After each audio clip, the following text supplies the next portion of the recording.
The Court of Appeal is now in session. All who have business before this court draw near, give attention, and you shall be heard. God save these United States, the great state of Florida, and this honorable court. Please be seated.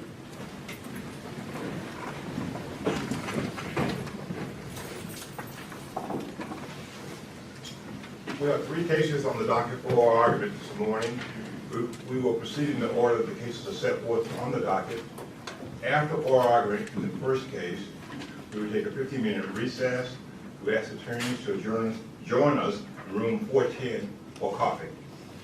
Our first case on the docket for oral argument this morning is Lender Processing Services Incorporated versus Arch Insurance Company.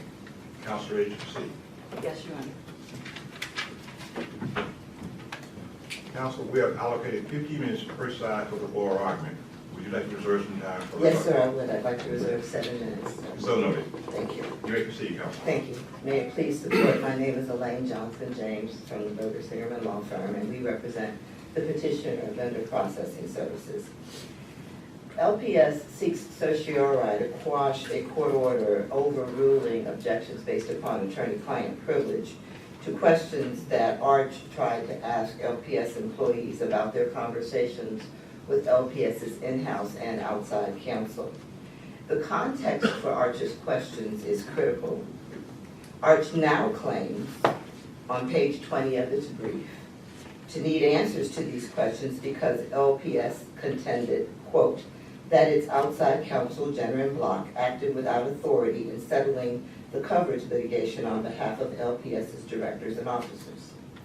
Yet Arch filed a motion to enforce a putative settlement with LPS on this coverage dispute and said at the beginning of its motion, I'm quoting from the appendix of LPS's brief at page 861, Arch submits this memorandum of law in support of its motion to enforce the party's January 30, 2013 settlement of this declaratory judgment action.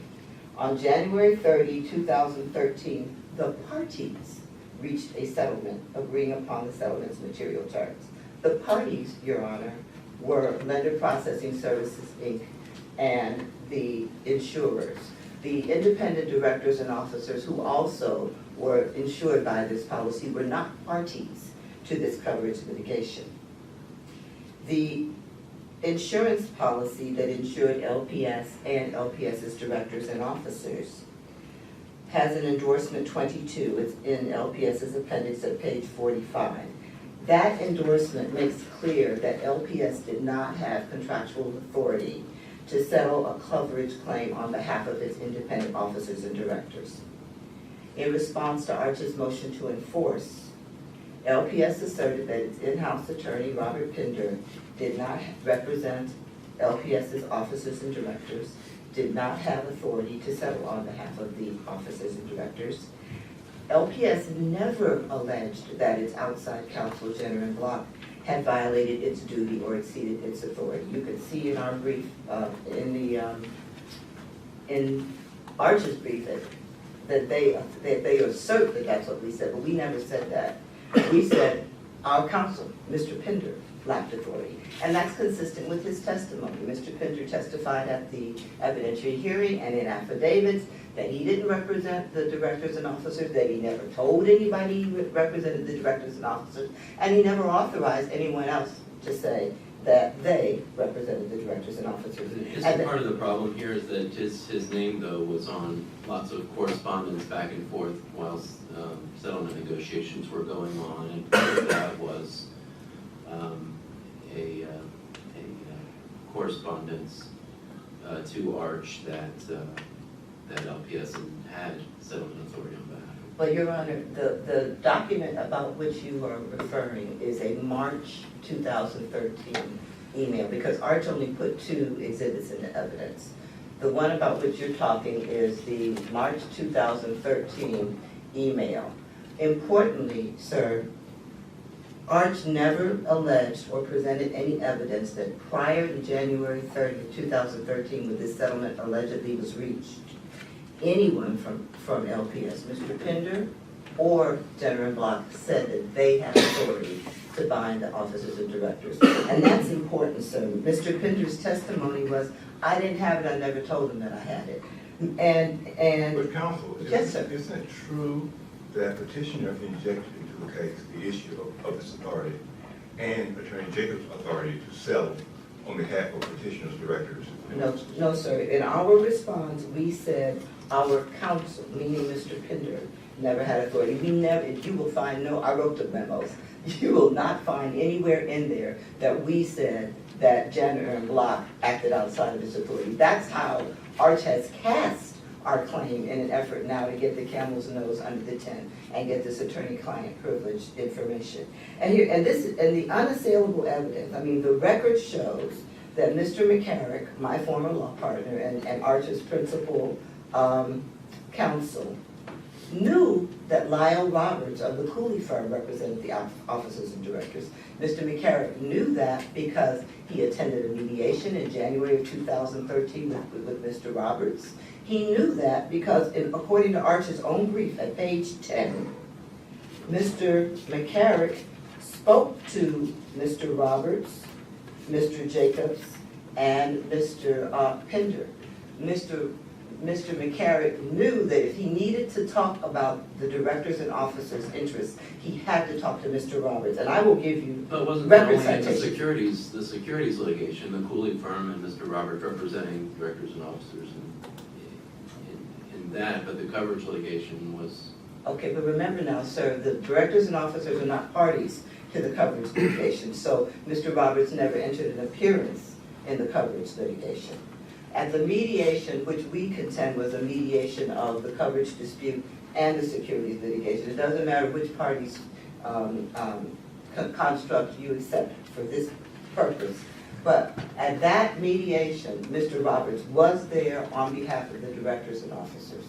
No question about that. And in the record at pages, at the appendix at pages 1850 to 51, Mr. Pender says that Mr. McCarrick never asked me whether I represented and had authority to bind the LPS directors and officers. That's important because Mr. McCarrick admits at the evidentiary hearing that he included the names of the individual officers and directors on the draft settlement agreement because he knew he needed a release from them. So, you know, to sum up, because I do want to save time for rebuttal, and I can give you, yes, sir. The respondent relies on two cases, the state of Tobias versus Barnaby and Beretta versus Homeland Hospitals, LLC. Yes, sir. Both those cases dealt with the claim that a party's attorney was not authorized to settle the case. How do you distinguish this case from those two cases? Because in those cases, Your Honor, the parties stood in the same position that LPS stands in. Okay, so in the Tobias and the Beretta cases, the plaintiff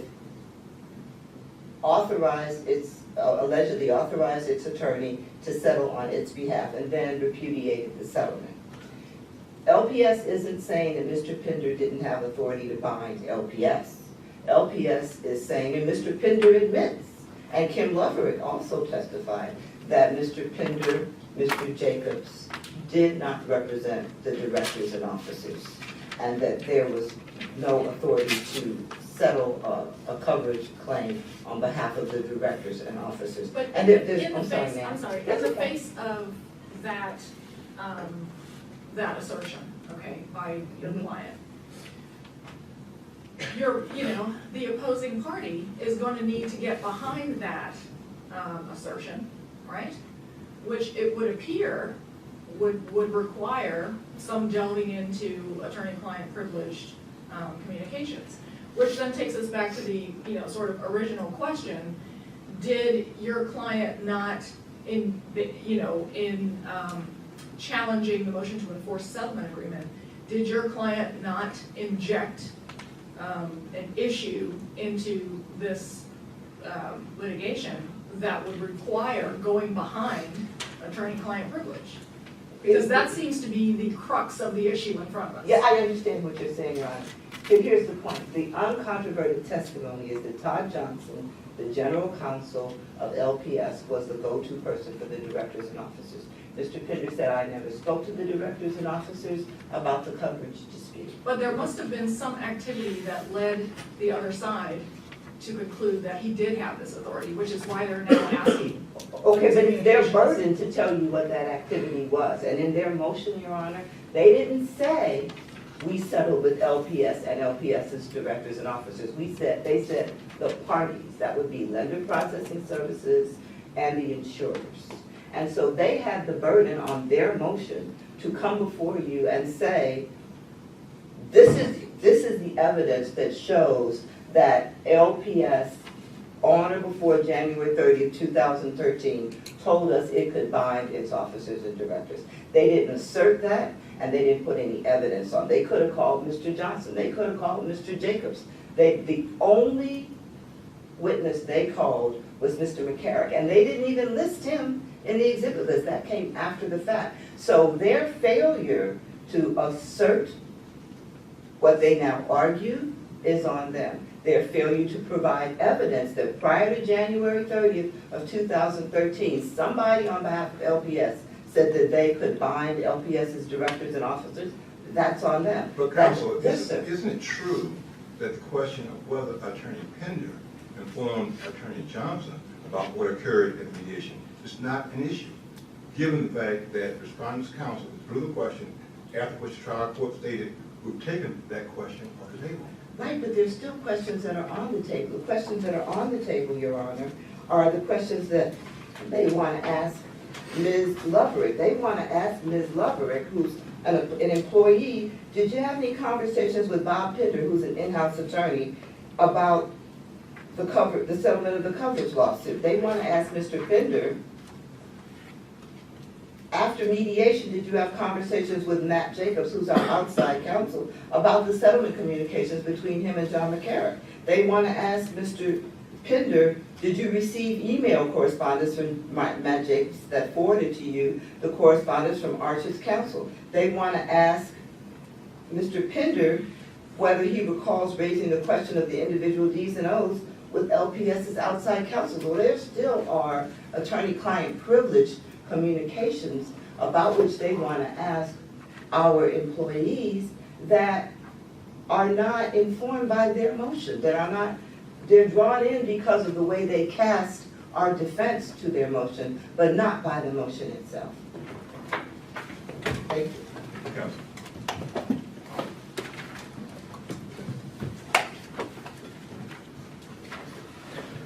Good morning. May it please the court. I'm Jay Shapiro of White & Williams, and I represent respondent Marsh Insurance Company. The argument that you just heard has to be put into context. And I think, Your Honor, when you asked the question about what was logical and what would have been expected, I'm going to depart from what I was prepared to say at the outset and talk about what was logical and what the timing was that is so critical to this case, and why, in fact, the motion to enforce settlement was cast the way it was. The settlement was supposedly reached, according to our view, on January 30th, 2013. The email that said we don't agree that there was a policy release as a term of the settlement, that came much later.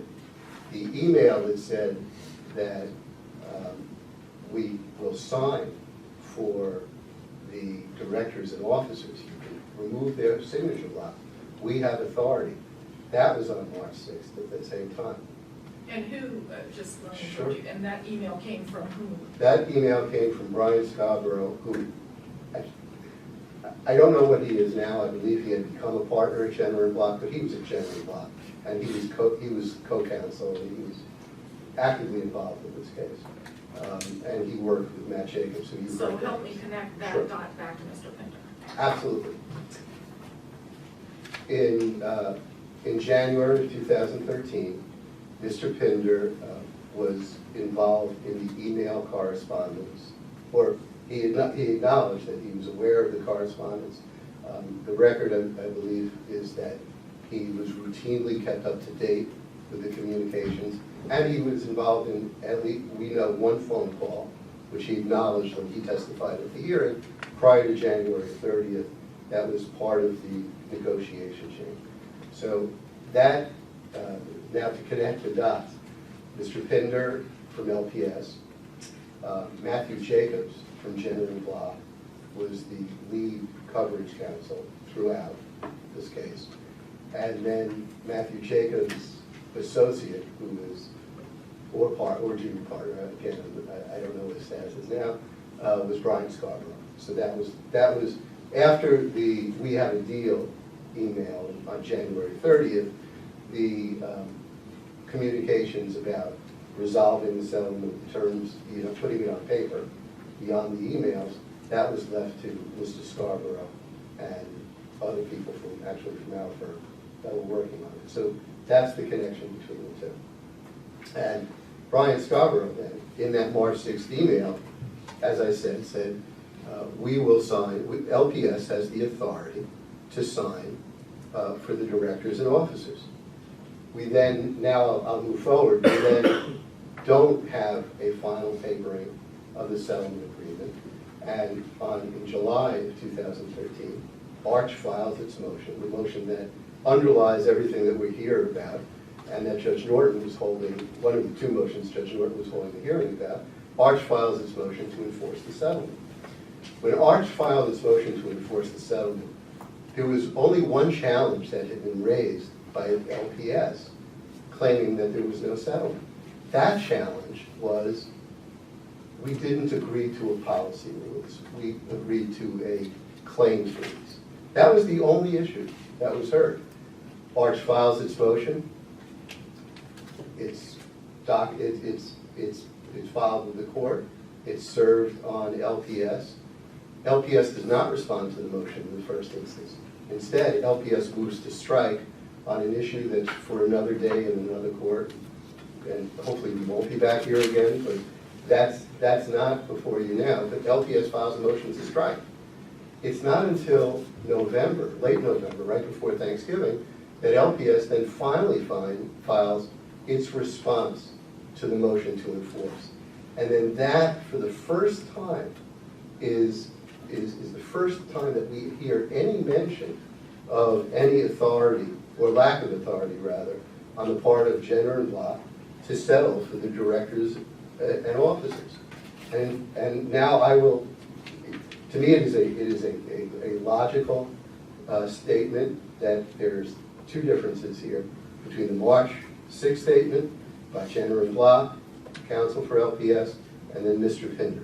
Mr. Pinder, in his affidavit, submitted in November in response to the motion to enforce settlement, writes, I have never represented to Arch or any of its counsel that either LPS or I had the authority to settle the coverage lawsuit on behalf of the directors and officers. But he continues, nor did I authorize LPS's outside counsel to make such a representation to Arch or its counsel. So he is saying that Mr. Scarborough and Jenner and Block didn't have the authority that they represented that they had. That is why, in the first instance, we maintain that this is not a privileged communication, because the Florida law makes it very clear that when there is a dispute between counsel and the client, or client and the counsel, about the matter that is under representation. Counsel, Yes. as to the petition for cert, how is the irreparable harm element not satisfied in this case? Actually, in two ways. First of all, the questions that are going to be asked. This is not a matter of a camel going into the tent. The questions that are going to be asked are not questions that haven't already been in some way waived. So we go to the second part of our brief, which is there was waiver already by Mr. Pinder. Mr. Pinder's statements are his affidavit that there was no authority, his testimony that he didn't allow, that he didn't say to Mr. McCarrick that the directors and officers have authority. They've used the sword here. They have already opened the door. They've already waived the privilege. So if there was irreparable harm, well, that is not even it's not a matter of mitigated, it's eliminated by their own conduct. The second thing, of course, Your Honor, is that we trust that Judge Norton would, well, not just Judge Norton, but all counsel involved in the case, if this court does allow the cross-examination on the areas that Arch has asked for cross-examination to take place on, that cross-examination is not going to be about the underlying defense to the lawsuit. That cross-examination is not going to be to Mr. Pinder, for example. Mr. Pinder, tell us whether or not the directors and officers said to you, boy, we're concerned that there is no coverage here. That's the lawsuit. That's now we're going another level. That's the underlying lawsuit. But that's not the questions that are going to be asked. The only questions that are going to be asked are, was there authority for settlement? Or, if there was not authority, how was it, and this is our other argument on the motion to enforce, how was it that there was apparent authority established in lender process, in Arch's view rather, by lender processing, that there was authority to settle? And if they did do that, and if the questions demonstrate and the answers demonstrate there was apparent authority, then there's a settlement that way too. Was there any attempt to depose or speak with Attorney Jacobs or Scarborough about their understanding into their authority or petitioner's authority to enter into a settlement on behalf of the directors and officers? No, Your Honor, and I will tell you why. For, again, more than one reason. First of all, the emails plainly say what the emails say. And it was, quite frankly, incredible that lender processing came up with this explanation so many months, 8 months after the settlement. So at that juncture, in order to enforce the settlement, the view of, we stand on the record now that we have an enforceable settlement, and that what was claimed in the response to the motion to enforce settlement would not carry the day, and that Arch would. That's the first reason. The second reason is that even though, under Florida law, a claim of privilege by a corporation undergoes great scrutiny, greater scrutiny than a claim of privilege by an individual, it's still, the better way to go is to ask the party who owns the privilege, and that was lender processing the questions, not to call Mr. Jacobs. Also, Your Honor, by October of 2013, curiously enough, there was a motion which was never calendared, filed by Jenner and Block to be replaced in the case, well, not to be substituted in the case, to step aside in the case and no longer continue as counsel. That motion does not actually state the reason why Jenner and Block was not going to continue the case, but there is testimony in the record from Mr. Pinder that he had no further communication or with Jenner and Block about the coverage issues. So while you may feel that strategically you may take issue with whether Mr. Jacobs should have been called as a witness, or Mr. Scarborough should have been called as a witness, I think at this point there is some deference to lawyers making a strategic call as to what the wisest one course would have been. Clearly, Your Honor, the motion practice in this case would fill this courtroom. The motions that would have been raised if we tried to call lawyers from Jenner and Block to testify about this would have required the building of yet another law school. So it didn't make sense at that point. Now, aside, as I mentioned, aside from the fact that we believe that the statute controls, and this is not a privileged communication. We also believe that this is a situation where the privilege has clearly been waived. In the brief, in fact, on page 12, Arch, in their reply, they argue that the directors and officers did not confer with counsel and didn't authorize the settlement. There's a lot of arguments in the briefs, plus the moving brief and the reply brief from lender processing that are interpretations of the record or arguments that just come from counsel's conclusion. But counsel, did the insurance policy between the two parties allow petitioner to settle a case on the directors and officers' behalf without their approval? The insurance policy did not even address that, Your Honor.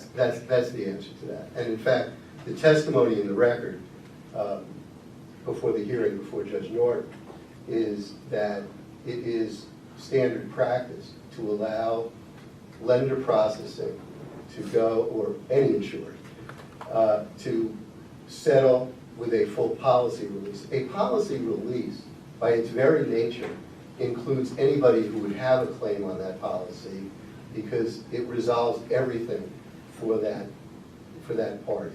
So what we had then is LPS, and this is Mr. McGarrick's testimony, objected to, and the objection was overruled. It was the conclusion of his testimony.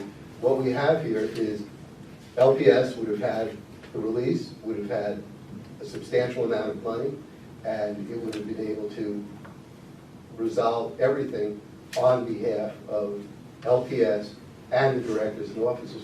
And frankly, Your Honor, that's exactly why it made absolute sense for Jenner and Block to say just that we have authority to do that. And you don't need the signature blocks, because that, as the testimony was from Mr. McGarrick, and it's not refuted, that's standard practice. And again, I come back to what is logical and what makes sense. That said on March 6th, that statement, we have authority. Mr. Pinder testifies that he was very involved in all of the negotiations. He said maybe not every, his word, in fact, was routine, involved in the negotiations. If that's the case, Your Honor, with a corporation that's so substantial, that has such good lawyers there, such experienced lawyers, why in the world do you go from March until the end of November for this statement they didn't have authority? It defies logic. And just like you charge a jury, and I'm finishing up right now, just as you charge a jury that when they walk into the courtroom, they don't leave their common sense outside, this is a common sense case. And what happened here, common sense really requires that Judge Norton be upheld and the petition be denied. Thank you for your time. Thank you, counsel.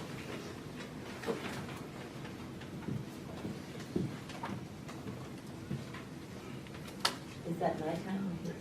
You have 3:22. Thank you, sir. Mr. McCarrick did not testify that Mr. Pinder or anybody from Jenner and Block told him prior to January 30, 2013, that he had authority to bind LPS's directors and officers. He never said that. So there really is no evidence contrary to Mr. Pinder's statements that he said, there is no evidence contrary to Mr. Pinder's statement that I never told anybody I could bind the officers and directors, and I never authorized anybody to say he could bind the officers and directors. They had Mr. McCarrick on the witness stand. They're good lawyers. If that statement had been made, they would have asked the question. That's one point. The other point is, please look at the endorsement. It's on page 45 of our appendix. It lists very precise things that LPS can do on behalf of its directors and officers. It can make payments, it can send notices. It says nothing about settlement claims. Please look at Kim Loveberg's testimony, where she makes clear that the purpose of this insurance for the officers and directors is to make sure that their assets are safe. And that therefore, you would never, a director or officer would never give a corporation authority to settle on its behalf without, or his or her behalf, without his or her permission.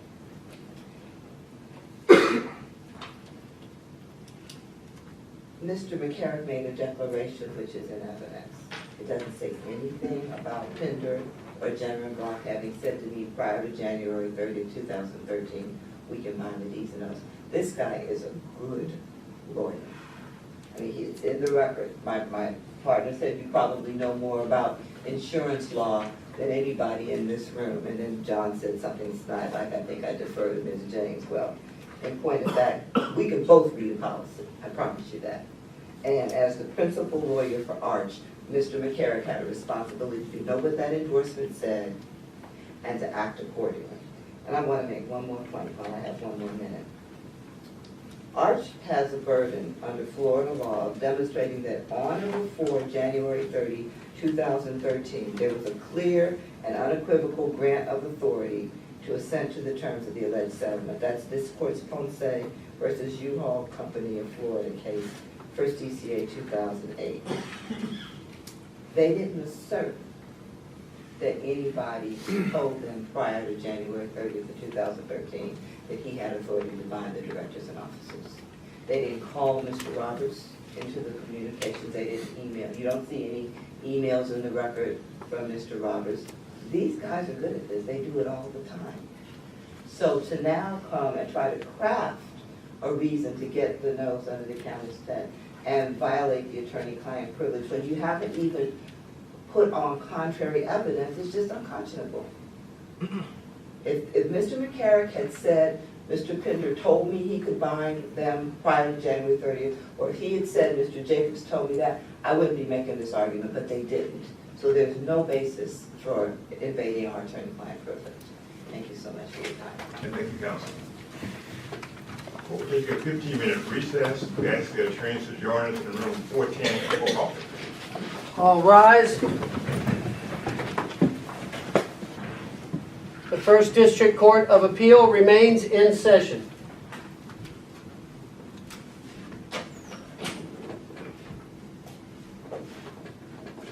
Please be seated.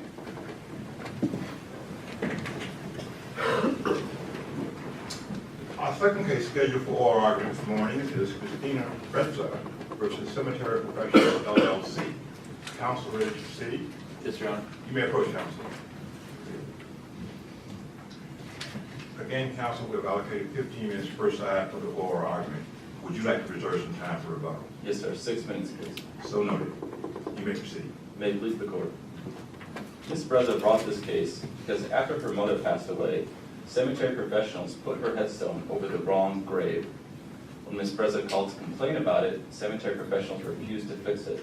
And so Ms. Breza filed this lawsuit, alleging that cemetery professionals had violated the law.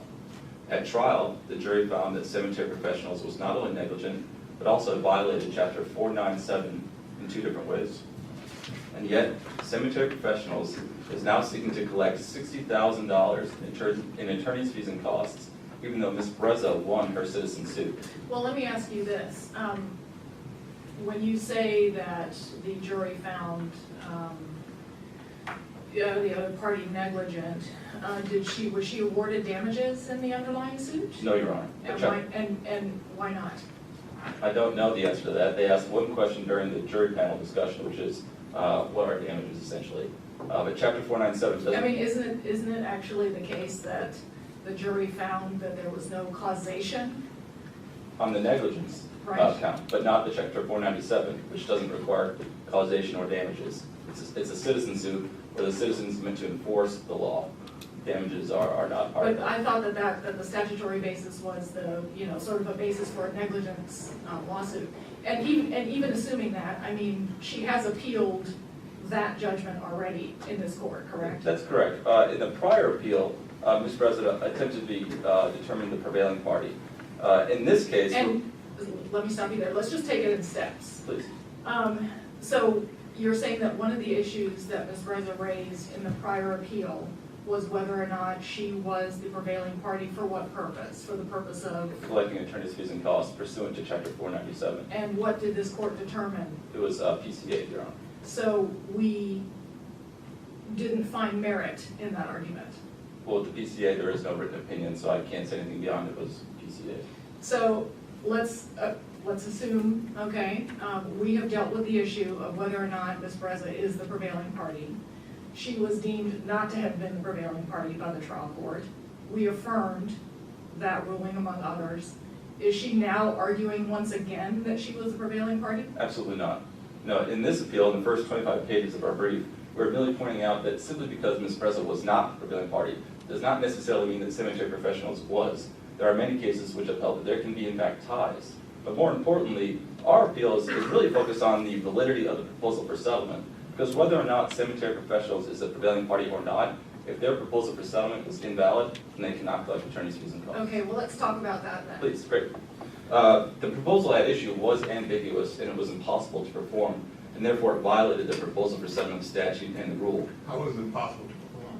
Well, one of the requirements was that Ms. Breza had to accept other proposals for settlement, which were never given to her. So she literally could not have accepted the original proposal. But at the time, couldn't she have accepted their proposal?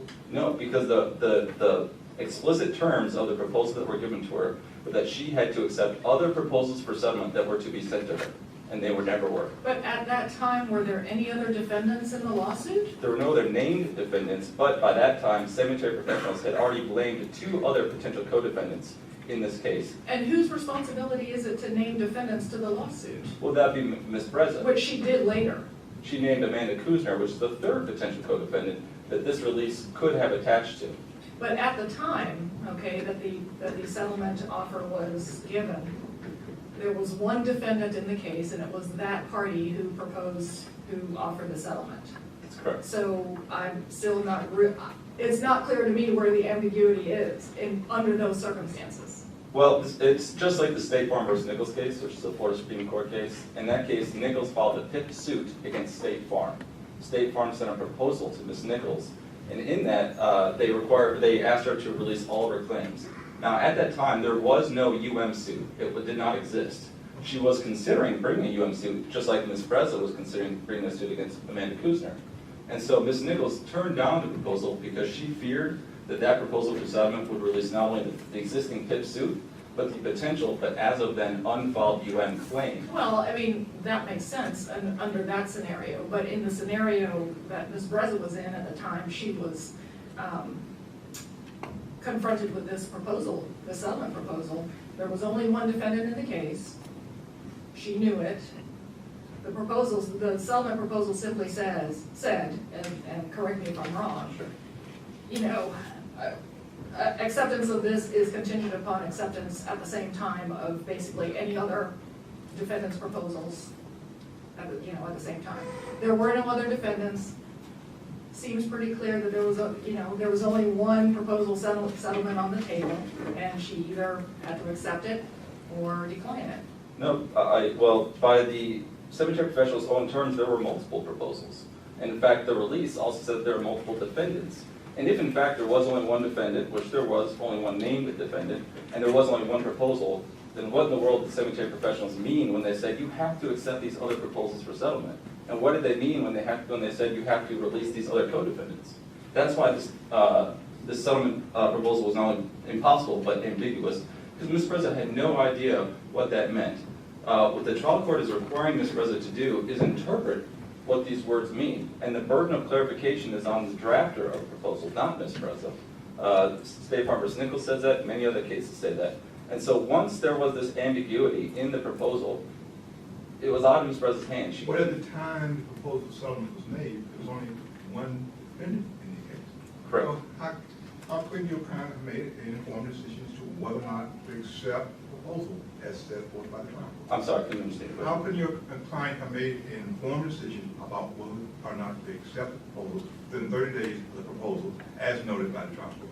She couldn't, because she There's didn't. only one defendant in the case. Right, but the proposal required her to accept other proposals that were supposed to be tendered, and they never were. So if no other proposal settlements were tendered on that date, Right. she only had the one, Well, if we're gonna allow the cemetery professionals to say, you have to wait to the end of this day or one day to find out if we send other proposals, then why not 5 days, why not 29 days? The point is, once this proposal came in, Ms. Breza didn't have all the terms that she thought she was going to get. And what if we would have turned around and picked up the phone and accepted this proposal? When at the time the proposal was made, there's no other defendant in the lawsuit within 30 days of the proposal having been made. No, but cemetery professionals, at the time the proposal was sent, had already named 2 other parties as people that were responsible for the wrongdoing, in their own words. And in fact, if you look at page 11 of cemetery professionals' answer brief in this case, they explicitly said that the purpose of this language, if I can turn to it, Your Honor, was to quote, "This language is simply a safeguard against the plaintiff potentially adding defendants, and that's plural in the original. The only way Ms. Reza could have fully evaluated the terms of this proposal would have been to seek clarification from cemetery professionals, and that makes their proposal invalid. If cemetery professionals wanted to make sure that Ms. Reza released the main defendant, cemetery professionals, and the other parties that cemetery professionals themselves had already named as the wrongdoers in this case, then they had to make sure they told Ms. Breza so. Say that again? If cemetery professionals wanted to make sure Ms. Breza released cemetery professionals, but also the other parties that they themselves had named as the people that were responsible for the wrongdoing in this case, at the time of the proposal, then they had to tell Ms. Breza as much. Were these other parties named prior to the proposal being submitted, or are you saying that they were named in the proposal? Prior to. Prior to, so she was already aware that there were other potential defendants out there? Absolutely. And But she didn't amend her lawsuit No, to the bring in lawsuit- any other defendants. So it seems to me Sure. that she understood at that time and had an opportunity to name other defendants to the lawsuit. No. But if Sure. what you're saying is accurate, or if I'm hearing you I can give you accurately, the timeline. The Please. complaint was filed on September 30th, 2011. This proposal was sent on March 23rd, 2011. Cemetery professionals named these other 2 people the day before in their March 22nd, 2011 answers to interrogatories. So she had 1 day that she learned this. Now there's a third major ambiguity beyond the impossibility to accept the proposal because it required that Ms. Breza accept other pieces of paper which were never given to her, and to release other co-defendants which were never specified by cemetery professionals. And that was that paragraph 7 of the proposal presents a patent ambiguity that no one could interpret without some clarification. Paragraph 7 reads, "Attorney's fees, interests, and/or costs are part of the legal claim made and resolved by the proposal." When cemetery professionals used the term "and/or," they created a patent ambiguity. Because was it attorney's fees that were a part of the claim, or was it costs? did the trial court concern itself with that particular provision? I thought that the provision that was at issue below and the reasoning that we're looking at is only based on the multiple, potential multiple defendants. The trial court's order didn't discuss any of this. The trial court order, in fact, interpreted what we were saying as because Ms. Breza was once named a defendant, that therefore the proposal was ambiguous.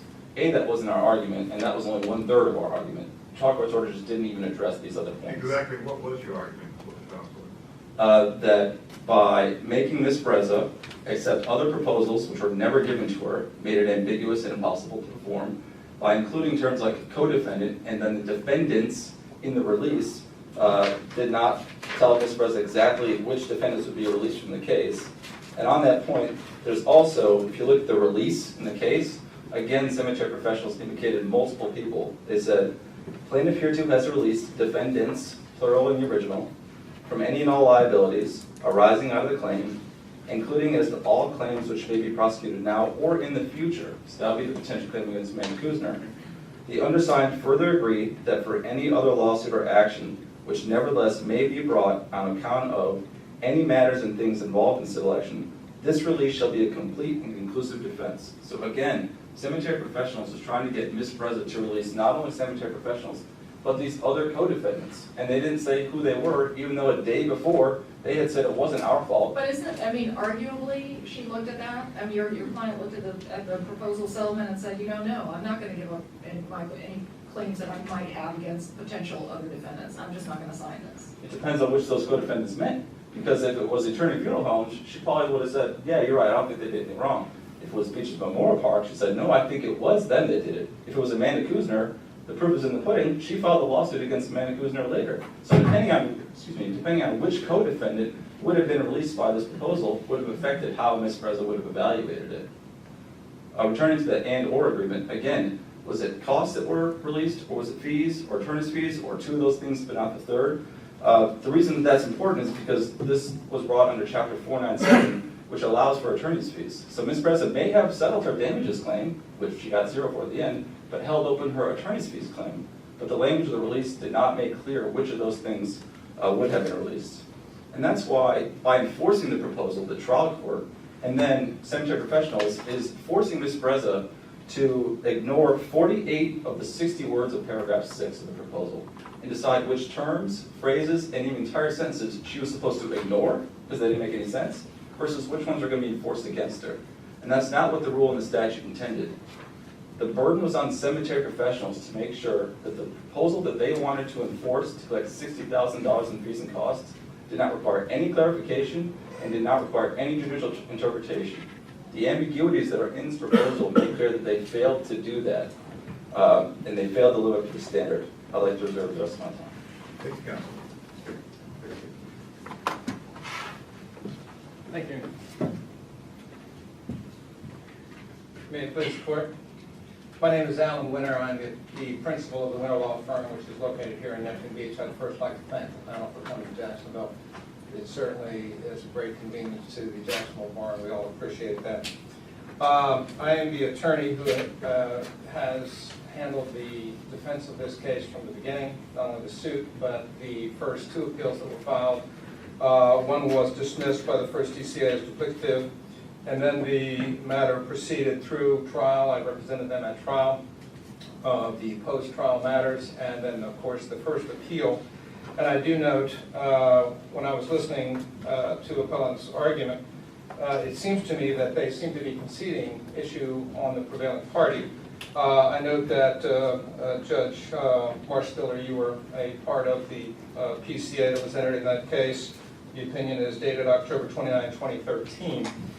So here we are on a second appeal on the same case. I do want to depart from my answer brief, which was filed, and I'm sure you have considered in this case, because I want to explain some of the parts of the proposal of settlement that I believe should be upheld. And I believe only through upholding it will we finally get to a point, not only in this case, but maybe in other cases, where litigants will stop adding to litigation as opposed to detracting from it. And by that I mean is this. I am aware that there is a significant line of cases, not only in the First District Court of Appeal, but all over the state of Florida, where the district courts have said that the proposals for settlement cause litigation and not reduce it, and that's unfortunate. And we see that. I do take issue with the conclusion, though. And the conclusion that I draw, though, as a practicing attorney is there are many proposals of settlement that reduce litigation because they settle claims. One of my jobs, one of Mr. Miller's jobs, is to represent their clients and give them the best advice they can, talk about prudence and the prudence of accepting a proposal of settlement. And I'm sure the court understands that during mediations in cases like this and all across the state of Florida, that mediators will use the proposals of settlement that have been filed in this case. That's one of the first questions they always ask, to put pressure on litigants to properly evaluate their claims. Only through that proper evaluation and consideration and the understanding of risk can we reduce litigation as opposed to expand or cause litigation.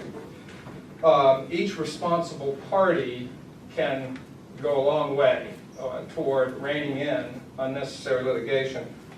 What do I mean by that? The defendant, in this case, cemetery professionals, which was, as you know, Judge, the only defendant when the proposal of settlement not only was tendered, but when it expired by operation of law. Well, the appellant argues that your proposal for settlement was ambiguous. Yes. Why was your proposal for settlement not ambiguous under the facts of this case? I'll explain that. Cemetery Professionals LLC is a limited liability company. I represent many companies in Northeast Florida. One of the things we do not want to occur is we don't want to settle a piece of a party's case. Let me explain. Cemetery Professionals LLC, the company itself was sued. As the court has picked up, Amanda Kuzner, the managing member of the LLC, was herself sued later. The timeline on that was about a year later, I believe.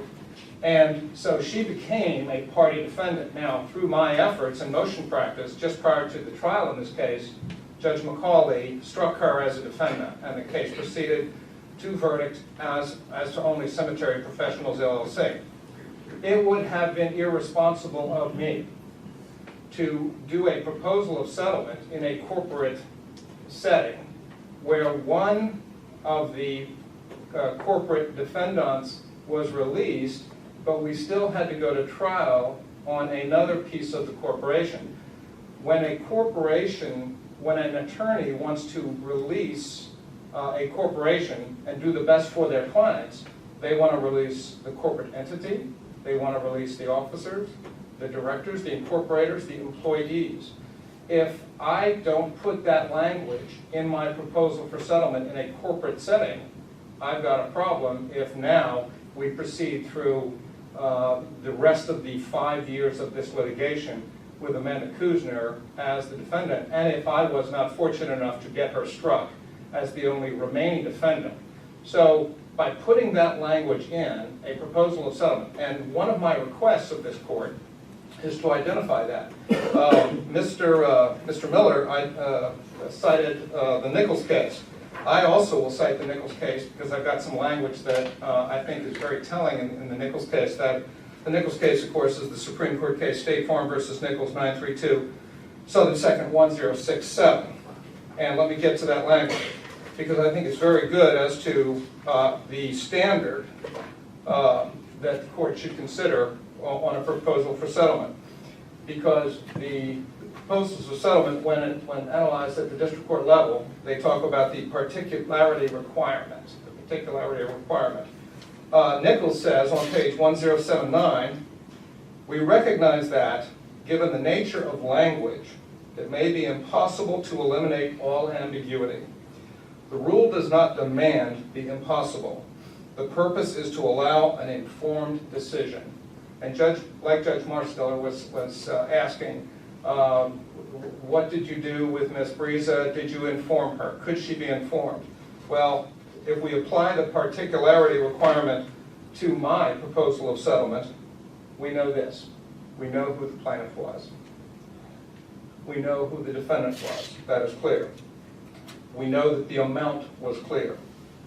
The contingencies, the phrase that seems to be at issue here because it's a corporate defendant, other proposals. The court properly points out there were no other proposals because there were no other formal parties. Just because there may be a fabricated... So is that clear? I mean, there's only one proposal on the table, only one. I would ask you to ask Mr. Miller if he received another proposal. He did not from me. There were no others. There was one proposal on the table. There was one proposal on the table. Proposal, the proposal for settlements in the 6th paragraph, as your brother mentioned, it says, talks in terms of proposals of settlement. Absolutely. Okay, does that need clarification? There's only one proposal on the table, and here it's plural, proposals. What are you talking about? I'm talking about other proposals that may have been required if, after I filed my first proposal, an amendment to the complaint was requested and was in fact granted, and then we had another defendant. What if But this says proposals of settlement tendered on this same date. Correct. But there's only one. Correct. So why is it plural? Because I was aware that Ms. Kuzner was the potential subject of being a formal party. And in fact, she did become a formal party back on April 26th of 2012. That was more than 30 days after your initial proposal for settlement. Clearly. So what I would ask you to ask Mr. Miller is, were there any other proposals? If the answer is no, then this is just surplusage. This is just me safeguarding my defendant to make sure that we are going to get a complete release. Couldn't that language have been made actually more clear? I mean, I understand your justification from your client's perspective for, putting the language in, and I get that. But from Ms. Breza's perspective, if she's reading language, and you've quoted the language from the Nichols case, that the rule merely requires that the settlement proposal be sufficiently clear and definite. Her argument is that the language that says, other proposals from other defendants that are submitted this day isn't really clear, or is neither clear nor definite. Couldn't that language have been made clearer? Because if you've got to go through this entire explanation to this court about what that language meant, one could argue that it is actually ambiguous. And I would disagree with the court, and I'll tell you why. The language, first of all, is a legal fiction because there were no other proposals of settlement. When it was tendered, when it was expired, there was one defendant. Mr. Miller knew he had a right to amend his complaint. He did, and he added more defendants later. We're here because the decision on the day that it expired, the decision was made bad. It was made not bad. It was made, let's say, less prudent than it should have been. But I have no doubt that in my 30 years of litigation in Northeast Florida, that the way I phrase things in proposals of settlement in various documents is not 100%. Fortunately, Nichols recognizes that not everybody can have the scholarly abilities that are absolute, that are overly impossible. In this case, we're talking about a legal fiction. There were no other proposals of settlement. Ms. Breeza knew that. And one could argue, I'm sort of, this language is now I've seized on it, but since the language said to her, acceptance of this is contingent on acceptance of other proposals that are submitted this day, let's assume for argument's sake that, she, in that 30-day time frame, named another defendant and another proposal had come in within the 30-day period. Now that contingency is gone. It couldn't have happened. She's now not in a position to accept your client's proposal because there was no other proposal submitted that day. That's correct. It was submitted later. That's correct. And so basically the argument here is it was an impossibility already. We know that language in that proposal basically had no effect. It had no effect. And that doesn't then affect the validity of the proposal? No, because if you take a look at the particularity requirement, we know who the plaintiff is, we know who the defendant is, we know how much the amount of the money is, we know when these were supposed to be accepted or rejected. So the reality is, even though she had 30 days within which to accept it, she really only had it that day. Well, that may be, if that's the way she wants to interpret that proposal of settlement, and if that's the counsel she was getting from her attorney. Again, we are arguing about a piece of language within a proposal of settlement that was a fiction because there were no other proposals of settlement. She knew that. She knew that. She knew that on that day there was one defendant in this case, and she knew who that defendant was, and she was the one who was the engine that was charging the discovery in this case. She may have seen other potential defendants. So what you're saying is that the language created a fiction, but the fiction wasn't ambiguous, it was clear. I believe That's what I'm hearing you say. Well, it was very clear because we know, as a matter of record, there were no other proposals of settlement. When I buy a release, when I settle for my client, I want a complete release. But that is a release, not a proposal for settlement. They're two different things altogether, right? Well, they are two documents, yes. However, the proposal of settlement. And in this case, wouldn't it have been much easier for you to have made a proposal on behalf of the one named defendant? It would have been easier. It would have been easier. You agree that wouldn't have been ambiguous? I guess it would not have been ambiguous, yes. But I don't see the surplus language to be defective in this case because no one has pointed out to this panel that there was another proposal of settlement on that day. There wasn't. And so all we are left with is the particularity requirement that says who the plaintiff was, who the defendant was, how much it was, when it was going to expire, and that it was going to settle the case in full. And that is what we want from a proposal of settlement. I was going to argue the issue of res judicata as to the second issue, but I think that's already been taken care of by the first DCA's prior PCA and the fact of the language that Mr. Miller made in his argument. And so I thank you all very much. Thank you, Counsel.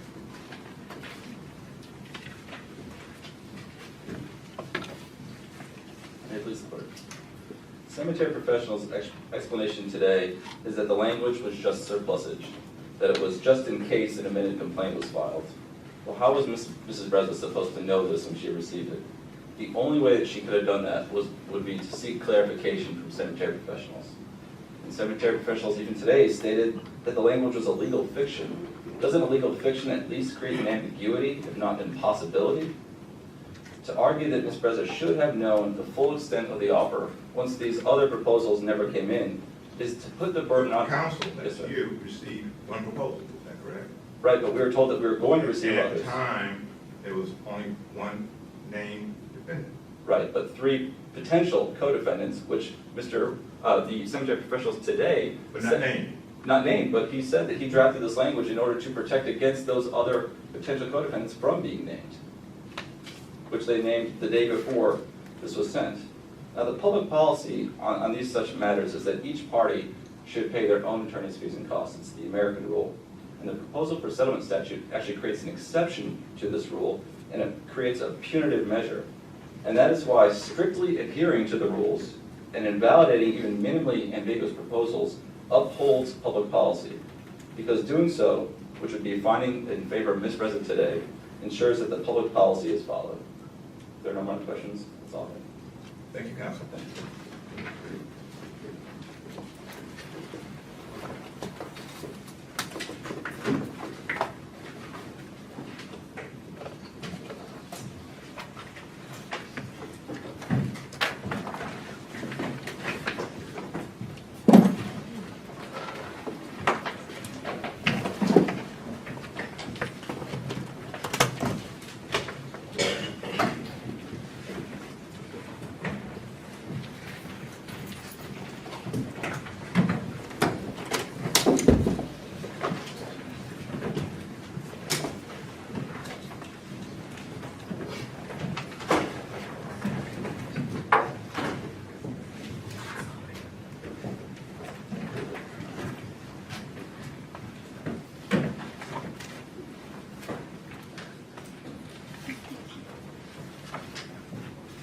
Our final case on the docket for oral argument this morning is Geraldo Herrera and Haskell Hill versus Department of Highway Safety and Motor Vehicles.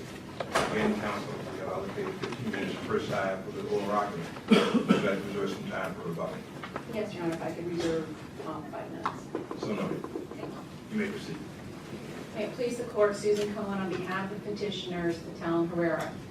I'd like to start off my argument basically with talking about what this case is not about and what the issue before this court does not address. And I base that on the supplemental authority I just received and actually reading the little blurb. Just to clarify, the question is not whether or not the drivers in these 2 cases committed a breach of the peace or whether they were driving erratically. The issue before this court is the finding by the circuit court that was entered based on the application of the incorrect law that reasonable suspicion was sufficient basis for the officers to act as a citizen. And that is where the court departed from the essential requirements of law and applied the incorrect law. What the circuit court did was went and did an evaluation of the case law, which correctly does state that a law enforcement officer, acting as a law enforcement officer, may stop a vehicle to determine if somebody is ill, impaired, or tired. They can do that on reasonable suspicion. They don't need probable cause. However, the issue in this case is the authority of you or I, a private citizen, to stop another citizen and to execute an arrest for DUI, felony, breach of the peace. Because an officer, as the Supreme Court has set out very clearly in Phoenix back in 1984, a law enforcement officer outside their jurisdiction has no greater authority than you or I or any other private citizen has to enforce an arrest against another citizen. Let me stop you there and let's delve just briefly into the facts relevant to each one of these gentlemen. And I'd like to start with the facts surrounding the stop of Mr. Patel. And, Now, he was seen driving erratically, well, and my response to that is twofold. an officer saw him driving erratically and had to either slam on his brakes or swerve out of the way to avoid Mr. Patel.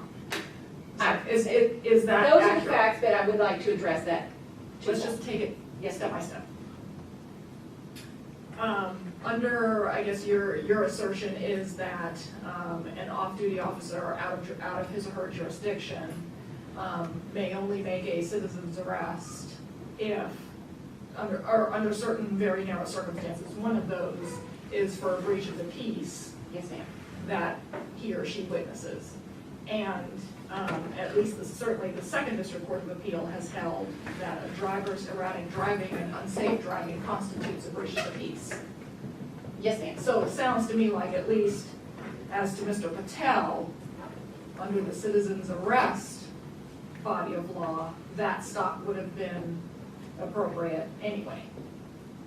In generic terms, possibly, but in this case, and under this court's review, this is not an issue or question about the facts of the case, because the hearing officer did not find a breach of the peace or probable cause.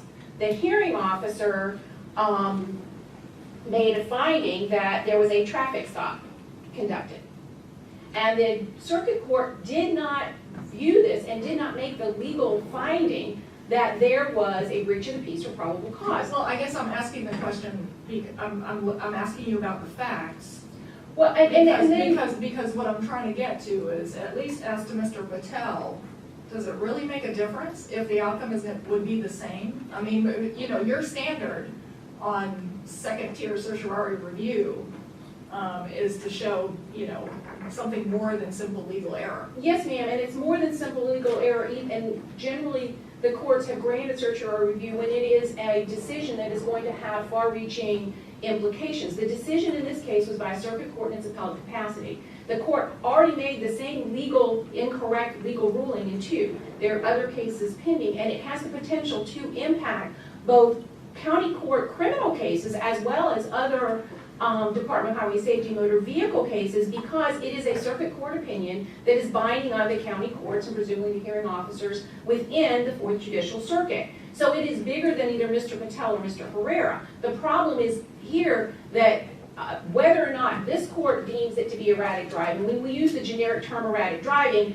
again, I have to take you back to, they talked about earlier, common sense, everyday driving. Anybody that drives on the highway every day sees people do things that are dangerous. None of the cases cited and none of the District Court of Appeal opinions have found that one act of bad driving, if you will. And what happened here is the officer came in a merge lane, Mr. Patel came across into the merge lane and essentially cut him off, which is an everyday occurrence driving down the interstate. So the question then becomes, what this court's finding is that you or I or anybody else here could at any point stop that person, and that is probable cause for breach of the peace or probable cause for DUI. And that's what the issue is. The question here was the court talked about reasonable suspicion.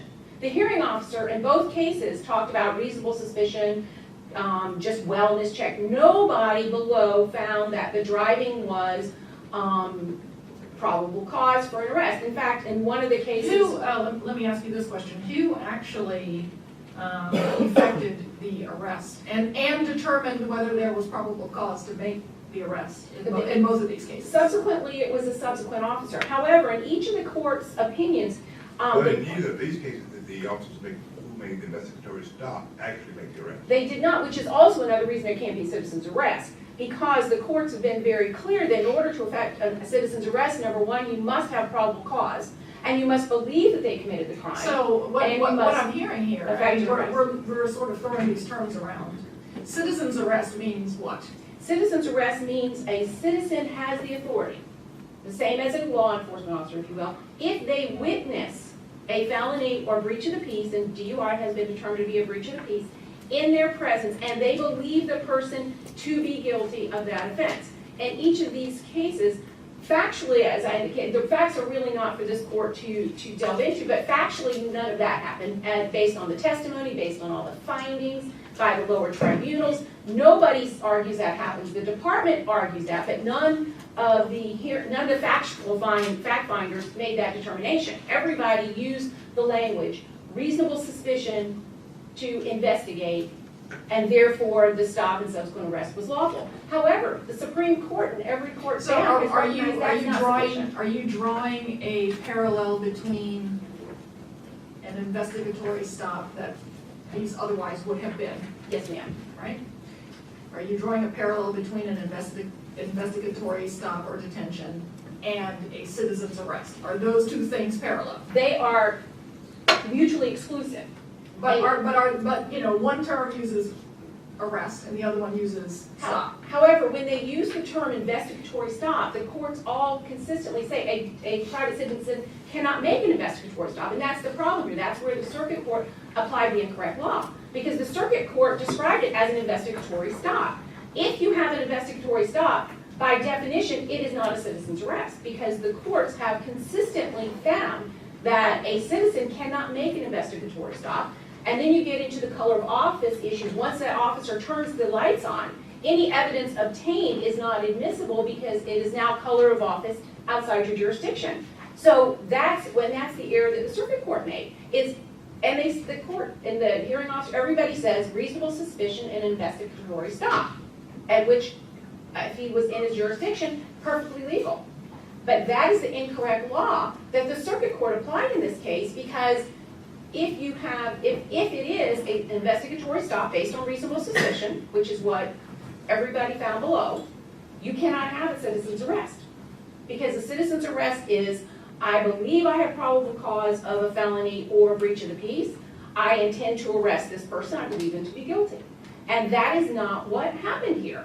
Well, I think that is kind of what happened in Mr. Patel's case, even though the circuit court in its appellate capacity did not, as you argue, specifically apply to the citizen's arrest standard. But from what I can tell, and based on our earlier discussion, that's what happened. So let's turn now to the facts surrounding Mr. Herrera's. Mr. Herrera's asleep on the side of the road. A hearing officer found, officer believed he was asleep on the side of the road, just like even though we're not with Patel, hearing officer made a finding that he was stopped for a traffic infraction. That's why the officer made the stop. Mr. Herrera is asleep on the side of the road. Officer looks in, although he testifies, well, I wasn't really sure if he was asleep or dead, the hearing officer made a finding here, and we're all bound, the factual finding was that the officer believed he was asleep. Officer said, I'm outside my jurisdiction. I can't investigate. But what does he do? He opens the door, Orange Park Police. And he starts talking to him, so clearly, color of authority.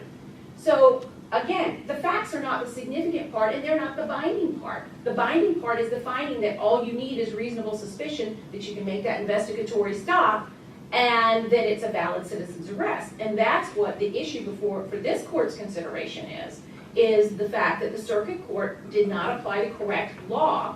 Once the determination was made, it was only an investigatory stop, the incorrect law was applied. And I stand into my rebuttal time.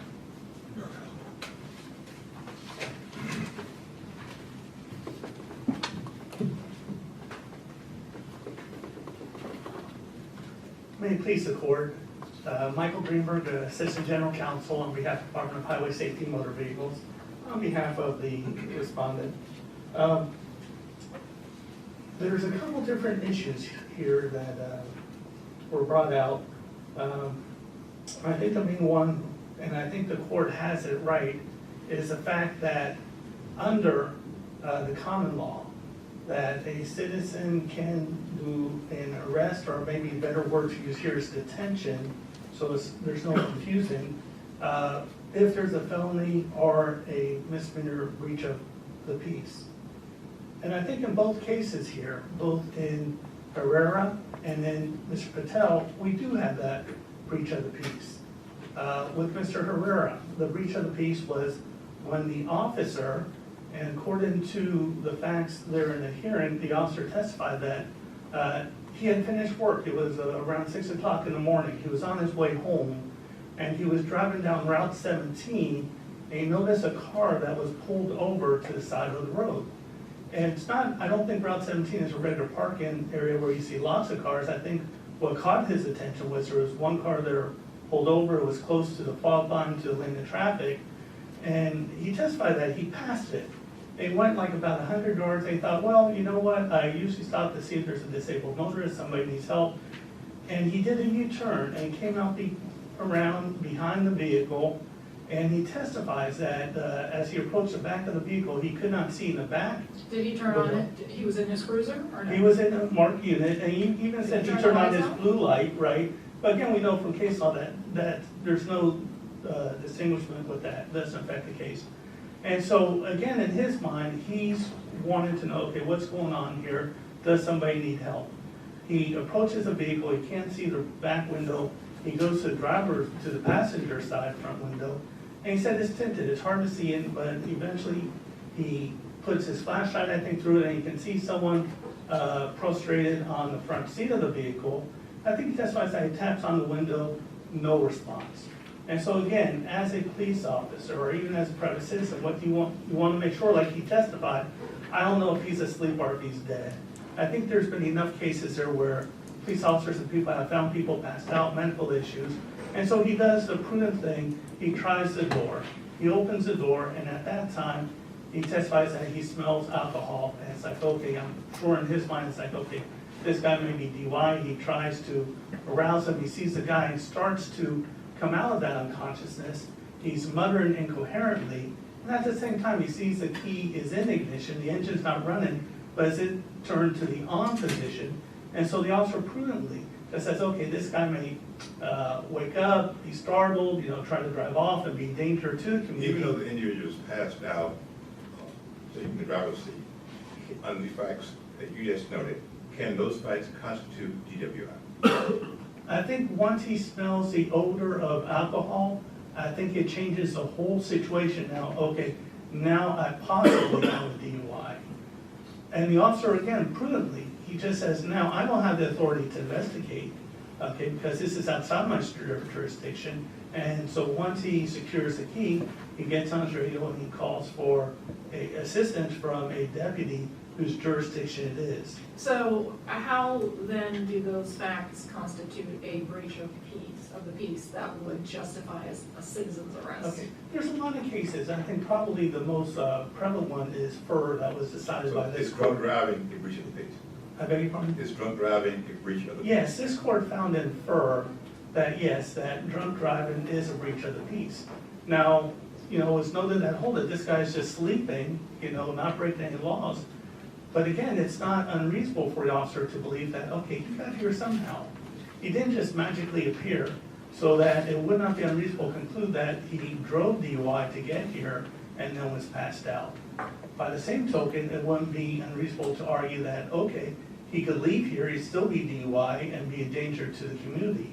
And there's plenty of case law out there, especially Furr, that says that yes, that it's not unreasonable to believe that he would be a danger to the public if he were about to leave. So I believe that in this case that the officer acted prudently and reasonably, and that there's a whole line of other cases there where even private citizens and paramedic, took the keys away from a driver to prevent them from being able to leave a site where they could be a danger to someone.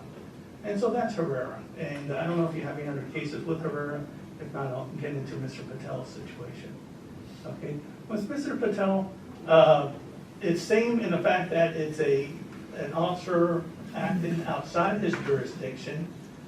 Here, instead of finding someone who's DUI, the officer was making a right-hand turn, And then all of a sudden, he sees this vehicle sharply veer over 2 lanes of traffic, and right in front of him, that the officer testifies that not only does he have to slam on his brakes to avoid a collision, but he also has to sharply veer to avoid that collision. As an officer, okay, again, you want to think, okay, what's going on here? Is this someone who's DUI or, ill, tired, those other issues that courts have said that an officer is allowed to investigate. Mr. Patel's vehicle turns into a public shopping center. The officer followed him in, and I think just to see what was going on with it. And what he noticed is that as he approaches the vehicle, Mr. Patel is popping breath mints. And so I'm sure the officer's mind is, okay, why is he popping breath mints? It wouldn't be unreasonable to conclude, okay, he's got alcohol on his breath, he's trying to conceal the odor of alcohol. Mr. Patel has a hard problem trying to roll down his window. He's asked for some papers and he has problem producing some of those papers. And during this time, as soon as the windows roll down, the officer smells alcohol on Mr. Patel. And he calls in for assistance. Now he suspects that there's a DUI. He calls in for assistance and just waits for the other officer to get there and turns the situation over to him. Let me ask this question. You have described both of these factual scenarios, and you're asserting, unless I'm misunderstanding you described them in such a way as to support an assertion that there still were, these scenarios supported a citizen's arrest by these off-duty, out-of-jurisdiction officers. Is that? That is correct. Okay. In making that argument, are you conceding that reasonable suspicion of criminal activity was the incorrect law for the circuit court to have applied in these cases? I believe that what we have here, that it's not wrong to have both things. I think more with Mr. Patel than Mr. Herrera. With Mr. Herrera, I think it was once he opened the door and there was that smell of alcohol, now he does have, belief that Mr. Herrera may be DUI and he calls for help. I think with Mr. Patel, a stop is actually taking place. He has to, Right. put on his blue lights and stop him. And then I think this is where a community caretaking argument comes in. Because if someone's driving dangerously like that, you don't want to have them out there where they could be a danger to the public. Did the So- circuit court address the community caretaking aspect I think what in the- either of these two cases? I think what the circuit court did was, in their opinion, they cited two different cases, which include community caretaking standards. They cite to Roberts, they cite to Deshawn in there. So I think it's inclusive in their opinion by citing to those cases, where it's like, yes, it's okay for an officer to stop someone if he believes they may be ill, they may be tired, or they may be impaired. And that's true even if the officer is off-duty and/or out of his or her jurisdiction? I believe that there's an obligation for an officer to ensure the safety of the public. And so if he sees something that allows him to reasonably believe that there's a danger to the public, to go ahead and to act. So a law enforcement officer is a law enforcement officer 24 hours a day?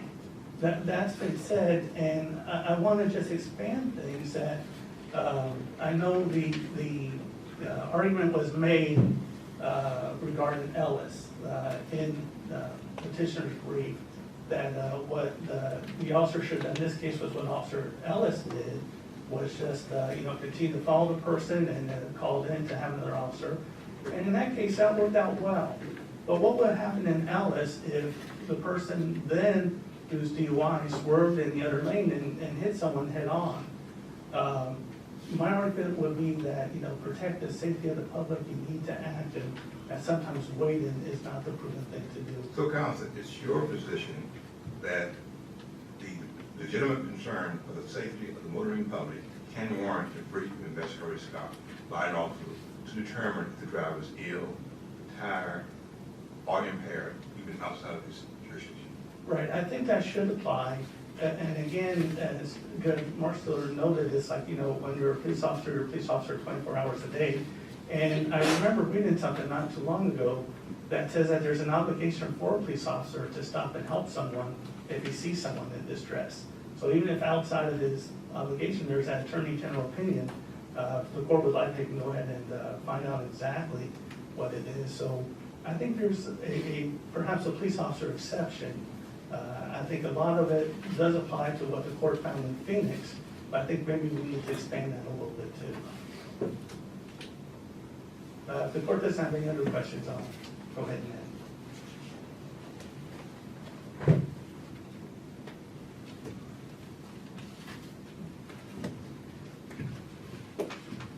What the department just told this court is that the court should not look at the law as it currently exists, but that this court should expand the law to allow the authority of a law enforcement officer outside their jurisdiction. This is not about whether it's a nice thing for law enforcement officers to do. It is not about whether officers are deemed officers wherever they are. The law in this state is that a law enforcement officer has no greater authority to act as a law enforcement officer outside their municipal Counsel jurisdiction. for the department cites this court's opinion in State versus Park.